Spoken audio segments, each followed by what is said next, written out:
All right, let's talk about something that is going to be very different in style. That is the upcoming vice presidential debate when Kaine and Pence meet on Tuesday.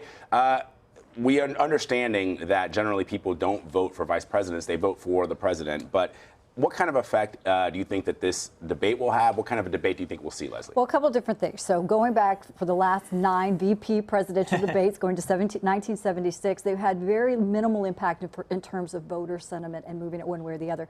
But what it does do, it's about engagement and attack. It's going to lay out this policy and prosecutions of each position that we have not seen. So if you're really anxious to see how the policy and the way forward lines up, it's a really great debate to turn into. I also think it matters a lot. There's a pretty good chance that one of those two will ultimately become president, right? Donald Trump is 70, Hillary Clinton is 67. It's not clear Donald Trump would even really particularly want the job. It's not clear enough that Hillary Clinton's health will stay for the whole time, right? There is a chance that Tim Kaine will end up president. There is a chance Mike Pence will end up as president. Also, it'll be so nice to watch two people actually kind of debating issues, two gentlemen, styles. They may be on opposite One is a conservative Republican, right. One is a moderate Democrat. We'll hear their differences. It'll just be a little break from actually all Trump. You know, it's interesting because they both tend to be likable.